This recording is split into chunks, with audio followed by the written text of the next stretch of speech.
जीवमजीवं दम्भं जिन्वरवसेन जननी दिट्ठं दिविन्दविन्दवन्दं वन्दे तं सर्वदा शिरसा।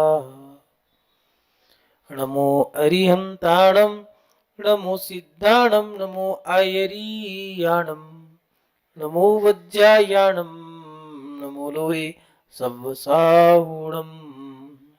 जय बोलिए अंतिम तीर्थंकर विनायक श्री महावीर भगवान की। परम पूज्य आचार्य भगवंत अभिक्षण अनुपयोगी आचार्य गुरुदेव श्री वसुनंदी जी मुनिराज की। अहिंसा में विश्व धर्म की। परम पूज्य श्रमण मुनि श्री श्रद्धानंद मुनिराज की।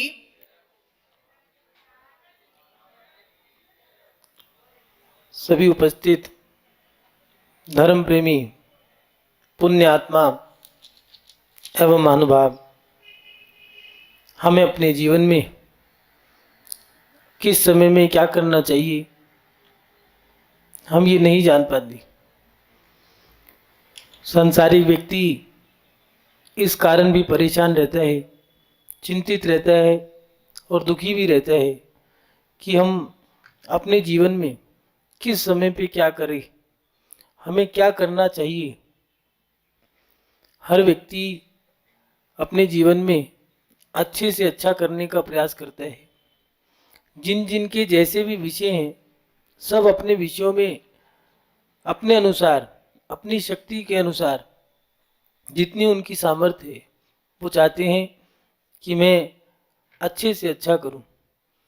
एक माता भोजन बना रही है, वो सोचती है कि मेरा भोजन इतना अच्छा बने कि सब अच्छे से भोजन कर सकें। व्यापारी अच्छे से अच्छी सामग्री ग्राहक को देना चाहता है जिससे ग्राहक मेरे पास आता रहे। शिक्षक अच्छे से अच्छे संस्कार देना चाहता है कि जिससे विद्यार्थी एक उच्च पायदान पर पहुंच सके। हर व्यक्ति यही भावना रखता है कि हम अच्छे से अच्छे जीवन को जिए, लेकिन अच्छे जीवन में अच्छे जीवन को जीने के लिए उसका क्रम क्या है, क्रिया क्या है, कौन सी क्रिया कब करनी है, ये नहीं जान पाते।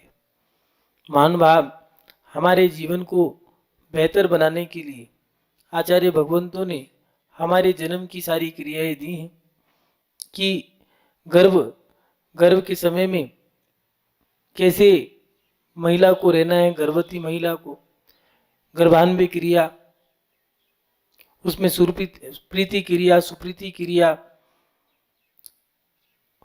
अन्य अन्य क्रियाओं के माध्यम से आचार्य भगवंत ने बताया कि हम अपने जीवन में कैसे जीवन जिए, कैसी क्रिया करें।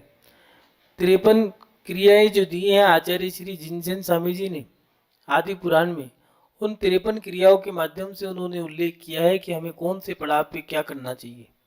गर्भवती महिलाओं को तीसरे महीने में, 5वें महीने में, 7वें महीने में कब क्या करना है, 9वें महीने में क्या करना है, प्रसूति होने के बाद बच्चे को 12वें दिन के बाद नामकरण की क्रिया, या उसके बाद मंदिर जाने की क्रिया, बच्चे को 5 साल की उम्र में पढ़ाने की क्रिया, मांत्रिक क्रिया, उसके बाद 8 वर्ष की उम्र में श्रावक की संस्कार की क्रियाएं जो दी हैं, उसके बाद 18वीं क्रिया में उन्होंने 15वीं, 16वीं, 17वीं, 18वीं क्रियाओं में जो उल्लेख किया है ज्ञान अध्ययन कराने का, गुरु के पास गुरुकुल में रहने का, गुरुकुल में क्या क्या करना चाहिए, गुरु की आज्ञा का पालन करना कैसे चाहिए, कैसे अपने जीवन को जीना है, ये उन्होंने सब बताया।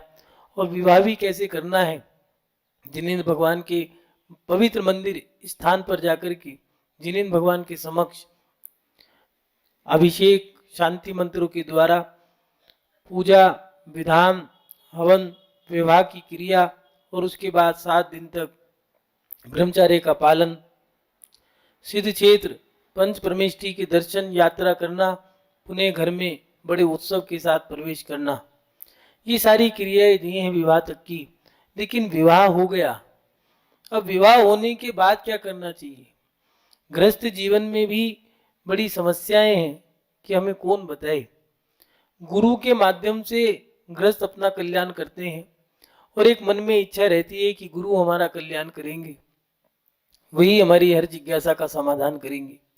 लोग सोचते हैं कि शादी के बंधन में हमने बच्चों को बांध लिया है और शादी हो गई, बहुत है। लेकिन ये शादी विवाह कोई सरल क्रिया नहीं है, ये बहुत बड़ी क्रिया है। एक लड़का और लड़की के माध्यम से दोनों का गठबंधन होता है।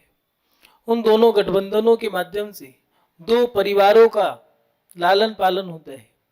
कुल, धर्म, सामाजिक मर्यादाएं, इन सब पर उन दोनों का जीवन टिका है। अगर कोई क्रिया गलत करते हैं तो उससे धर्म का, कुल का, समाज का, परिवार का, सबका अपयश फैलता है।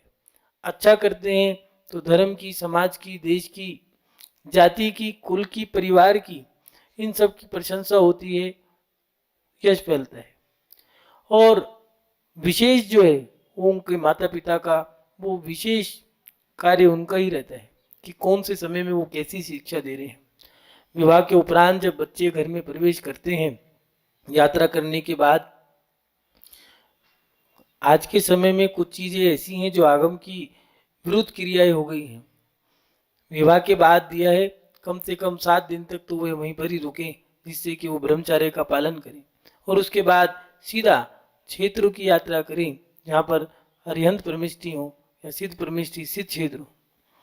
उन क्षेत्रों की यात्रा करते हुए वहाँ पर देवशास्त्र गुरुओं का समागम मिलेगा, उनके दर्शन करके, आशीष लेकर के फिर वह घर में प्रवेश करें। इसीलिए कुछ टूटी फूटी क्रिया में आज भी विवाह के उपरांत मंदिर के दर्शन करा के घर लेके आते हैं। और सही क्रिया तो ये थी कि सीधा वहीं से ही क्षेत्र पे जाएं, सिद्ध क्षेत्र पे पंच परमिष्टि जहाँ विराजमान हो, देवशास्त्र गुरु का सानिध्य मिल जाए, उनसे आशीर्वाद लेकर के फिर वे अपने गृहस्थ जीवन को शुरू करें। जब घर में प्रवेश करते हैं तो सांसारिक क्रियाएं जो दी हैं, वो औपचारिक क्रियाएं जो हैं, उन सबको निभाने के बाद एक वर्ण लाभ की क्रिया दी है जो 18वें नंबर की है। 53 गर्भान्वय क्रियाएं जो हैं उसमें 18वें नंबर की वर्ण लाभ की जो क्रिया है, उस वर्ण लाभ की क्रिया में जिनेंद्र भगवान की पूजा करने के बाद पिता, घर के जो बड़े बुजुर्ग हैं या मुख्य श्रावक, समाज के जो पंच हैं, घर का जो मुखिया है या त्यागी व्रती हैं, उनके समक्ष, जिनेंद्र भगवान के समक्ष और उनकी साक्षी में पुत्र को एक सामग्री दिया करते हैं। कौन सी सामग्री? उसका विवाह हो गया है तो उसे अब धन संपत्ति दे रहे हैं, मकान दे रहे हैं। मकान क्यों दे रहे हैं? पुत्र पिता के जब तक दायरे में रहता है तब तक वह स्वतंत्र नहीं रहता, वह पिता के नीचे है। और जब उसका विवाह हो गया है तो उसको एक मकान दिया जाता है, नहीं तो सामग्री कम है, कोई छोटा व्यक्ति है तो एक कमरा दिया जाता है। उसे कह दिया गया है कि आप, अब आपकी ये गृहस्थी है। उस गृहस्थी बसाने की क्रिया को भी एक तरीके से बताया है, उसमें भी आगम अनुकूल क्रिया से ही देना चाहिए। बच्चे शादी करके आ गए हैं, सारी औपचारिकताएं हो गई हैं। 5-10 दिन बाद, अब शादी के बाद पिता घर के मुखियाओं को और जिनेंद्र भगवान की साक्षी में भगवान की जब पूजा कर ली है, अभिषेक शांति मंत्रों के माध्यम से किया, पूजा कर ली भगवान की साक्षी में, सभी बुजुर्ग मुख्य जो विशेष व्यक्ति हैं उनकी साक्षी में पुत्र को ये संपत्ति देते हुए कि पुत्र, ये जो हमें अपने माता पिता के माध्यम से धन संपत्ति मिली थी, अभी हम तुम्हें सौंप रहे हैं। उस धन संपत्ति को जो आपने उसको कमरा दिया है, उसकी जो आय बनाई है, उसको सौंपते हुए आपको यही कहना है, वो पिता संपत्ति भी दे रहा है और उसके साथ साथ शिक्षा भी दे रहा है कि हमारे माता पिता ने हमें जो संस्कार दिए थे, जो धन संपत्ति दी थी, उसके माध्यम से हमने अपना जीवन जिया। यश और धर्म दोनों को, धर्म को भी बढ़ाया है और अपने यश को भी बढ़ाया है। इन दोनों को करते हुए हम आज यहाँ तक पहुँचे हैं। हे पुत्र, अब तुम्हें भी यही क्रिया करनी है। जो ये धन संपत्ति तुम्हें दे रहे हैं, इसके माध्यम से अब आप अपनी गृहस्थी को भी जिएंगे, धर्म को भी चलाएंगे और अपना कर्म भी करेंगे। कुछ धर्म कुछ कर्म, इन दोनों को साथ लेकर के हमें अपना जीवन जीना है। और धर्म को अर्पण करते हुए, कुलाचार की शिक्षा देते हुए पिता ये वर्ण लाभ की क्रिया करते हैं। महानुभाव, उसके बाद कुलाचार की क्रिया दी है। 19वें नंबर की कुलाचार की क्रिया है। कुलाचार की क्रिया में जिस पिता ने उस पुत्र को धन संपत्ति दे दी है, मकान दे दिया है, गृहस्थी बना दी है, उसकी शादी करा दी है, एक स्थान दे दिया है, अब वह अपना जीवन जी रहा है और जीवन को जीते हुए कुलाचार की क्रिया को करे। कुलाचार माने जो कुल से चलता आ रहा है, आगम से चलता आ रहा है। शादी विवाह कोई मौज मस्ती का खेल नहीं है। घूमना फिरना, खाना पीना, ओढ़ना पहनना, यही सब क्रियाएं नहीं है। इसके साथ साथ धर्म को भी साथ लेकर के चलना है, धर्म के अनुसार अपना जीवन जीना है। विवाह के उपरांत जब उसकी गृहस्थी बस गई है तो अपनी 6 आवश्यक क्रिया जो दी है वो ही कुलाचार है। उस 6 आवश्यक क्रिया में पहले भी बताया था, देव पूजा, गुरु उपासती, संयम, तप, त्याग और स्वाध्याय, ये 6 चीजें दी हैं। जिनेंद्र भगवान की पूजा करना, सुबह उठ करके अब अपने जीवन में थोड़ा धर्म भी करना है, थोड़ा कर्म भी करना है। जैसे साधु जीवन में दिया है, आत्मा में भी लीन रहना है, लेकिन व्यवहार को भी निभाना है, संसार को भी देखना है।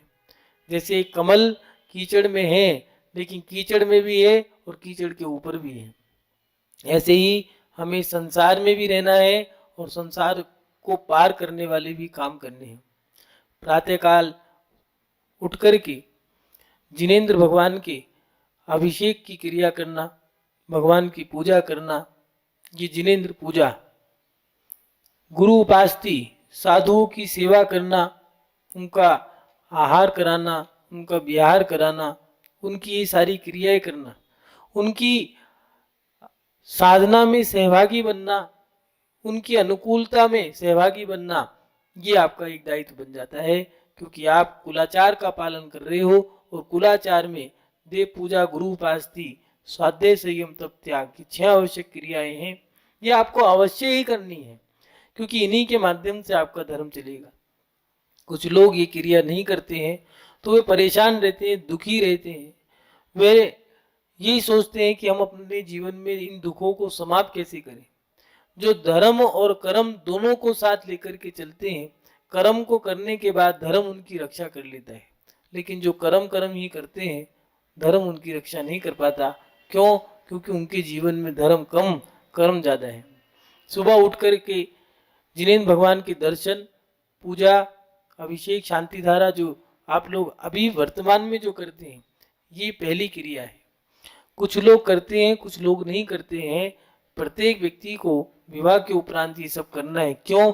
क्योंकि गृहस्थी चलाने के लिए पुण्य की भी आवश्यकता है और धार्मिक क्रियाओं के माध्यम से आपका पुण्य बढ़ेगा। ऐसा नहीं है आप नहीं करोगे तो धर्म की हानि होगी, कर लोगे तो धर्म को लाभ होगा। करते हो तब भी आपका लाभ है, नहीं करते हो तब भी आपका ही नुकसान है। धर्म तो जो का तो रहेगा। जिनेंद्र भगवान के दर्शन करके उनका शांति मंत्रों के द्वारा अभिषेक, पूजा करना, गुरुओं की सेवा करना, दोपहर के समय में जब आप व्यस्त नहीं हो उस समय में स्वाध्याय करना, संयमित जीवन जीना, ज्यादा अपने जीवन में हाय तोबा ना रखें। जो लोग दुखी हैं देख लेना, उन लोगों के दुखी होने का कारण या तो भागा दौड़ी का होगा या महत्वाकांक्षाओं का होगा। ये 2 चीजें व्यक्ति को दुखी करती हैं। भागो भागो, ये इकट्ठा कर लो, वो इकट्ठा कर लो, ये भी देख लूं, वो भी देख लूं, वहां भी घूम लूं, वहां भी घूम लूं, ये भी खा लूं, वो भी खा लूं। ये सब क्रियाएं उनके अंदर इतनी हाय तोबा है कि वो परेशान है, दुखी है। इसीलिए अपने जीवन में संयमित जीवन भी जीना है, संयम को भी धारण करना है। संयम माने त्याग नहीं दिया है, संयम माने दिया है 5 स्थावर, 5 एक मन, 5 इंद्रिय। अपने इंद्रियों को बस में करना और एक मन को बस में करना। पृथ्वी, अग्नि, वायु, जल, वनस्पति, इन 5 स्थावर जीवों को की हिंसा से बचना, कम से कम हिंसा करनी है और उसके साथ साथ त्रस्त जीवों की हिंसा भी कम करनी है।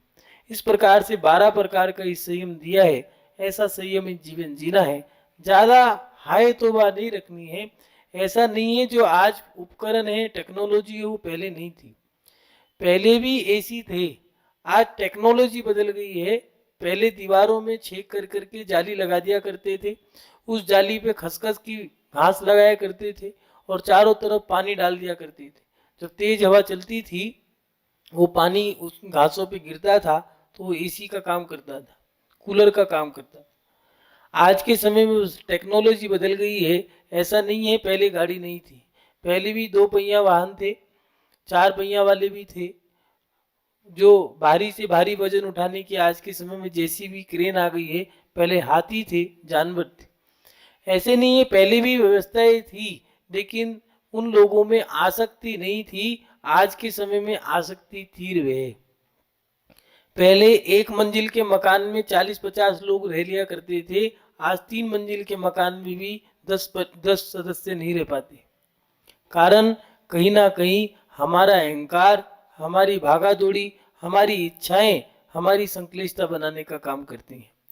इसीलिए अपने 6 आवश्यक क्रियाओं में सुबह उठ करके भगवान के दर्शन, गुरु की सेवा, थोड़ा स्वाध्याय, जिससे आप अपने जीवन में संयमी जीवन जी सकोगे। इच्छाओं का निरोध करना ये तब है, अपने आप को कंट्रोल करो। खाली बैठे हैं, 2 दिन की छुट्टी है, 4 दिन की छुट्टी है, मन बना लिया छुट्टी आने से पहले ही कि चलो वहां घूमने चलेंगे। मन को बस में भी करना है। भूख लगी खा लिया, मन किया घूम लिए, मन किया ओढ़ लिया पहन लिया, ये सही नहीं है। जो आगम के हिसाब से आगम अनुसार धर्म की क्रियाओं के साथ अपना जीवन जीते हैं, वही कुलाचार है, वही जीवन गृहस्थ जीवन उत्तम जीवन माना है। इच्छाओं का निरोध करना तप और त्याग, बुराइयों का त्याग करना, ये त्याग माना है। इस प्रकार संयमित जीवन को धारण करते हुए 6 आवश्यक क्रियाओं का पालन करते हुए ये कुलाचार की क्रिया दी है। और जब वह व्यक्ति जिसने विवाह कर लिया है, पिता ने जिसको संपत्ति दे दी है, गृहस्थ जीवन बसा लिया है, कुलाचार का भी पालन कर रहा है, उसके साथ साथ गृहीशिता नाम की क्रिया दी है, उस क्रिया में अपने आप को धर्म में दृढ़ता के साथ धारण करना है, अपने आप को धर्म में बनाना है, अपने जीवन में धर्म को उतारना है। और धर्म को उतारता हुआ वे गृहस्थ जीवन में उन गृहस्थों का स्वामी बने। मतलब घर का हर व्यक्ति मुखिया बनना चाहता है, लेकिन मुखिया भी वही व्यक्ति बन सकता है जिस व्यक्ति के अंदर मुखिया बनने के गुण भी हो, उसके अंदर धर्म भी हो। गृहस्थी के जितने सदस्य हैं वो उन सब में जो विशेष होगा वही घर का मुखिया बनेगा। मुखिया का मतलब ये मुख्य है, उसमें मुख्यता तो है ही नहीं है। बच्चे भी बाजार का खा रहे हैं, आप भी खा रहे हो, बच्चे भी लड़ रहे हैं, आप भी लड़ रहे हो, बच्चे क्रोध कर रहे हैं, आप भी क्रोध कर रहे हो, वो भी रो रहे हैं, आप भी रो रहे हो। तो अंतर क्या है? मुखिया माने मुख्यता उसके अंदर है, इसीलिए वो मुख्य माना है। और मुखिया को अपने आप को धर्म में दृढ़ता को धारण करता हुआ गृहस्थों का स्वामी बने, जो दूसरे गृहस्थों में नहीं पाए जाए ऐसी शुभ प्रवृत्ति, उसके साथ साथ अच्छी से अच्छी क्रियाएं, मंत्रों का उच्चारण, विवाह, बच्चों का उसे विवाह भी कराने की सामर्थ्य हो। कई बार ऐसा होता है बच्चे तो पैदा कर दिए हैं लेकिन उनकी गृहस्थी पालने की सामर्थ्य ही नहीं है। गृहस्थ जो आपके साथ में है उनके लालन पालन की भी आप में सामर्थ्यता हो, और उसके साथ साथ शास्त्र अध्ययन स्वाध्याय भी हो, आपके पास ज्ञान भी हो, धर्म का ज्ञान भी हो और सामाजिक ज्ञान भी हो, व्यवहारिक ज्ञान भी हो। उसके साथ साथ आपका चारित्र भी अच्छा हो। जब बच्चों के सामने आप लड़ोगे, झगड़ोगे, अश्लील या भद्दी हरकतें करोगे, या ऐसी चर्या क्रिया आपने कर दी है जिससे बच्चों पे अच्छे संस्कार नहीं पड़ रहे हैं, तो फिर आप में और बच्चों में अंतर क्या रहा? जो मुखिया है उसका चारित्र भी मुख्य होना चाहिए, विशेष होना चाहिए। अगर बड़े ही बच्चों के सामने लड़ेंगे, झगड़ा करेंगे, तो फिर बड़े और बच्चों में अंतर क्या रह गया? वो मुख्य है। उन सब जो गृहस्थ में रहने वाले लोग हैं उनका वो मुखिया बनने जा रहा है, तो उसके अंदर विशेषता होनी चाहिए, विशेष गुण होने चाहिए। वो मुखिया है, वो शांति धारण करने वाला हो, उसकी सोच बड़ी हो, विचारधारा बड़ी हो, धर्मात्मा हो, चारित्र उसका अच्छा हो, ज्ञान उसका अच्छा हो, ये सारी चीजें उसमें हो, अब बड़े ही चंचल हो जाएंगे, घर के बड़े ही लड़ने लगेंगे, झगड़ा करने लगेंगे। अगर माँ ही अश्लील वस्त्रों को पहनना शुरू कर देगी, पिता ही बच्चों के सामने गाली देंगे या शराब जुआ खेलेंगे, तो बच्चों पे क्या असर पड़ेगा?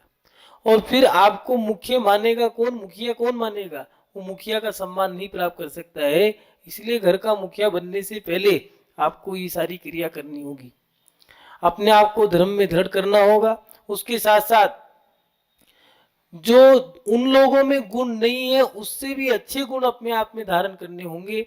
अच्छी प्रवृत्ति करनी होगी, स्वाध्याय, अच्छा चारित्र धारण करना होगा, मांत्रिक क्रियाएं भी आपके पास हों, और विवाह, बच्चों का विवाह आपके नाम से भी हो जाए कि वो व्यक्ति तो इतना अच्छा है, उसका बच्चा है, ठीक है भैया, हम तो उससे विवाह करवा देंगे। तो ऐसी आपकी प्रशंसा, आपका सम्मान हो, तब जाकर के व्यक्ति गृहस्थों का स्वामी बनता है। और गृहस्थ स्वामी बनने के बाद प्रशांति की नाम की क्रिया दी है। वह गृहस्थ अपने जीवन में जब उसने अपना विवाह कर लिया है, अपनी गृहस्थी बसा ली है, शादी हो गई, बच्चे हो गए, बच्चों को भी बड़ा कर दिया है, बच्चों का भी विवाह कर दिया है, उसके अंदर मुखिया बना है, वो घर को चला रहा है, सब काम कर रहा है।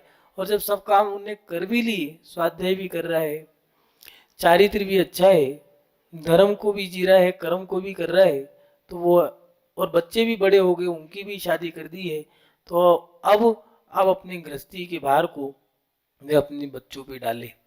कुछ लोग बड़े तो हो जाते हैं, लेकिन उनके अंदर बड़प्पन नहीं आ पाता। समय समय पर बच्चों को जिम्मेदारी भी सौंपनी चाहिए। कुछ लोग घरों के अंदर रहते हैं, लेकिन कहते हैं ये हमारा नहीं, ये तो हमारे बच्चों का है, हमने तो सब कुछ सौंप दिया इनको, चाबी अपने पास है। मुखिया खुद बने बैठे हैं, कुंडली मार के बैठे हैं कि गलती से भी इसको कुछ दे ना दे, इनने ले लिया तो। जब आप धर्म और कर्म करके अपना जीवन जी रहे हो, तो थोड़ा धर्म पर भी तो विश्वास रखो, अपने पुण्य कर्मों पर भी तो विश्वास रखो, वो आपको बहुत कुछ दे के जाएंगे। इसलिए जब बच्चे बड़े हो गए हैं, आपने अच्छे संस्कार दिए हैं, तो उनके ऊपर अपनी जिम्मेदारी, अपना भार सौंपे। और भार संभालने वाले जो पुत्र हैं, उस पुत्र के ऊपर अपना भार सौंप करके अब आपको क्या करना है? तो आपको अपने जीवन में स्वयं उत्तम शांति को प्राप्त करने वाले कार्य करने हैं। कौन से? पहले तो विषयों में आसक्त नहीं होना है। जो विषय आसक्ति है, उनको अब त्याग करना होगा। जैसे जैसे वृद्ध अवस्था बढ़ती जा रही है, आसक्ति घट रही है या बढ़ रही है? कई लोगों के मन में भी इच्छा रहती है, वृद्ध अवस्था आ गई, लेकिन मन में इच्छा है ये भी घूम ले, वो भी घूम ले, ये यात्रा, वो यात्रा। जब सब एक बार सम्मिश्री कर हो जाए, 2 बार हो जाए, 4 बार हो जाए, अब बार बार जाने से क्या लाभ? कोशिश ये करो कि अपने आवागवाही को भी रोक करके मन में शांति करें, हाय तौबा ना करें। जितनी सरलता से आपसे धर्म हो जाए, उतना सरलता से धर्म और कर्म को छोड़ते हुए धर्म को धारण करना है, और धर्म को छोड़ते हुए अपनी आत्मा में लीन होना। शांति को, उत्तम शांति को धारण करना है, माने अपने आप में लीन होने का समय आ गया है। आपने अपना जीवन जी लिया, खेल लिए, कूद लिए, पढ़ लिए, लिख लिए, खा लिए, पी लिए, घूम लिए, फिर लिए, ओढ़ लिया, पहन लिया, शादी हो गई, बच्चे हो गए, गृहस्थ व्यवस्थाएं भी संभाल ली, जिम्मेदारियां भी संभाल ली है, उसके साथ साथ सबकी विवाह भी कर लिए हैं। सबको विवाह कराने के बाद जिम्मेदारियां भी आपने सौंप दी हैं। अब तो ये चौकीदारी छोड़ दो। अभी भी घर को संभाले हैं, पुरुष है तो दुकान नहीं छोड़ रहे, महिला है तो रसोई घर नहीं छोड़ रही हैं। मेरी मर्जी के बिना कुछ नहीं बनेगा, ये सही नहीं है। मेरी मर्जी के बिना कुछ नहीं हो सकता, मेरे बिना कुछ नहीं हो सकता, ये सही नहीं है। जब आपने छोड़ दिया है, तो आपको थोड़ा सा कंट्रोल भी करना चाहिए। सब तेरा है, तेरा है, तेरा है, ये गलत है। तेरा तेरा कहते जा रहे हो, दिया भी है या नहीं दिया? समय रहते आप लोगों को सारी क्रियाएं करनी होंगी। उसके साथ साथ शांति को प्राप्त करने के लिए नित्य स्वाध्याय भी करना होगा। और स्वाध्याय के साथ साथ अब आपकी उम्र थोड़ी सी बड़ी हो गई है, तो उपवास, व्रत क्रियाएं भी करनी होंगी।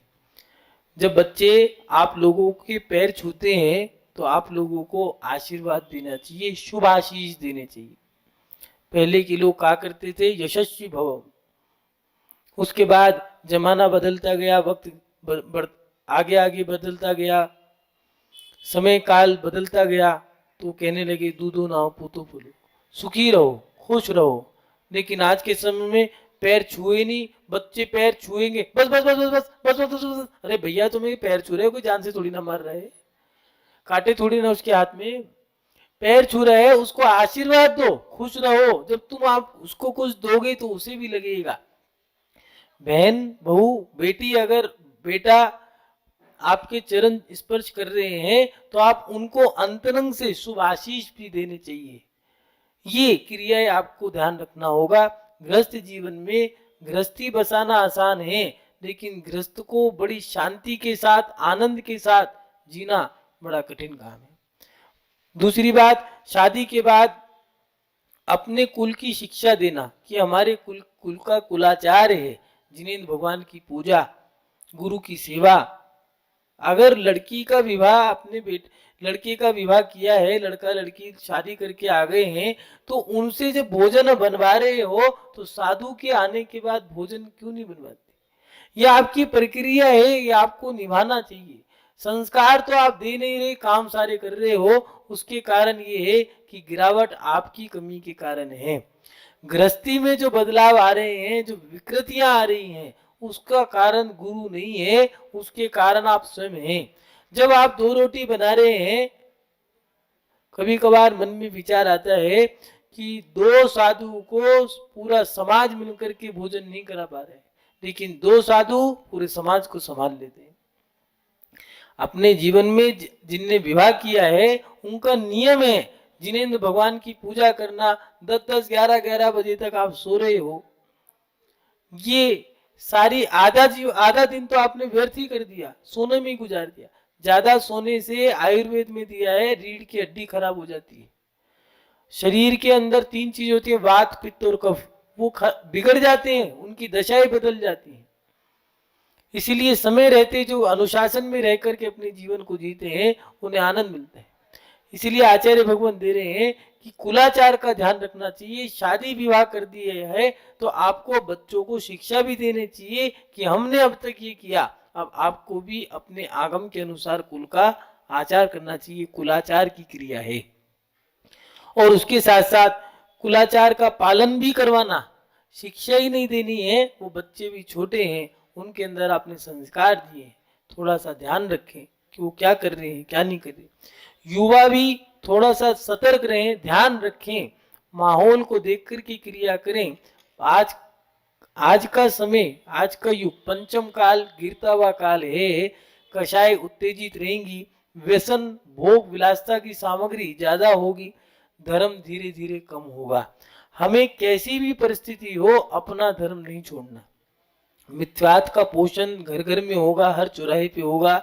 सम्यक का पोषण, धर्म करने वालों का अपमान होगा। इस पंचम काल में सारी क्रिया उल्टी उल्टी होंगी, इसलिए डरना नहीं है, घबराना नहीं है। अपने माता पिता, देवशास्त्र, गुरु की शरण में जो रहेगा वो इस पंचम काल में सुखी रहेगा, बाकी व्यक्ति कोई सुख नहीं रह सकता।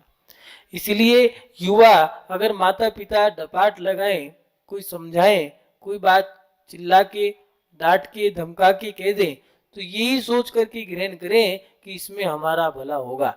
अगर डांट भी रहे हैं तो तुम्हारे भले के लिए डांट रहे हैं, नहीं तो पता नहीं कितने लोग तो ऐसे हैं जिनके पास डांटने वाला ही कोई व्यक्ति नहीं है। अरे तुम तो सौभाग्य बनाओ अपना, आपका सौभाग्य है कि आपके पास माता पिता, सास ससुर तो हैं। सौभाग्यवती महिला उसे क्यों माना जिसके माता पिता, सास ससुर और पति भी है? क्योंकि माता पिता का होना ये एक बहुत बड़ा सौभाग्य है, सास ससुर का होना बड़ा सौभाग्य है कि आपको समझाने वाला तो कोई है, आपके कुलाचार को बताने वाला तो कोई है। नहीं तो कितने लोग तो ऐसे हैं जिनके पिता नहीं है, किसी की माता नहीं है, किन्हीं के माता पिता ही नहीं है और किन्हीं के भाई भी नहीं है, अनाथ जीवन है। उन जीवन वालों की कोई जीवन की रेखा ही नहीं है, जो उनके अंदर कोई कला नहीं है। इसलिए बच्चों को भी थोड़ा ध्यान रखना चाहिए, वो अभी नादान है, छोटे हैं, विवाह हुआ है, अनुभवी नहीं है। जो विवाह करने के बाद विवाह करा दे, माने जिसने अपना विवाह तो कर लिया है और अपने बच्चों का भी विवाह करा दिया है, वो व्यक्ति अनुभवी माना जाता है। इसलिए उन अनुभवी व्यक्तियों के डांटने पर डपाटने पर छोटे बच्चों को गुस्सा नहीं करना चाहिए, वो आपके भले के लिए ही कहेंगे।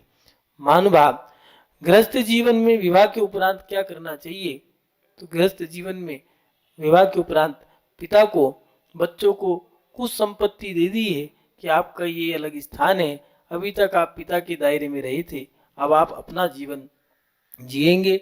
आपको एक कमरा दे दिया गया है, कुछ लोग मकान भी देते हैं, जिनकी ज़्यादा संपत्ति है वो अलग से एक मकान दे देते हैं कि आपको इसमें रहना है, अपने जीवन को भी जीना है, गृहस्थी को बसाना है, और संपत्ति देने के बाद शिक्षा भी दे देते हैं, और उसके साथ साथ छठ आवश्यक क्रियाओं का पालन करते हुए अपने जीवन को जीना, और उनके साथ साथ अपने आप को धर्म में दृढ़ करना, गृहस्थों का स्वामी बनना, उसके लिए सुखवर्धक या शुभ क्रियाएं करना, शुभ प्रवृत्ति, उनके साथ साथ मांत्रिक क्रियाएं, विवाह की क्रियाएं, समय अनुसार बच्चों का विवाह करना, शास्त्र ज्ञान, शास्त्रों का अध्ययन, अच्छा चारित्र्य धारण करना, ये क्रियाएं हैं। और उसके साथ साथ प्रशांति की क्रिया, उत्तम शांति को धारण करने के लिए योग्य पुत्र को अपनी जिम्मेदारी सौंप करके वह उत्तम शांति को धारण करे, जिनेन भगवान के मंदिर में पूजा पाठ करे, स्वाध्याय का अध्ययन करे और मंत्रों का उच्चारण करे, व्रत उपवास करे। इनके माध्यम से वे अपना जीवन जिए और जीवन व्यतीत करके उत्तम अवस्था को धारण करने के लिए वह मुनि अवस्था है उसको धारण करे। इन्हीं के साथ उनका कल्याण होगा। महानुभाव, आप सभी लोग अपने जीवन में उत्तम गृहस्थ जीवन के साथ साथ शाश्वत अवस्था को प्राप्त करने के लिए उत्तम समाधि भी करें। यही भावना आते हुए अपनी शव श्रृंखला को विराम देता हूँ। जय बोलिए परम पूज्य आचार्य गुरुदेव श्री वसुनंदी जी मुनिराज की, अहिंसा में विश्व धर्म की।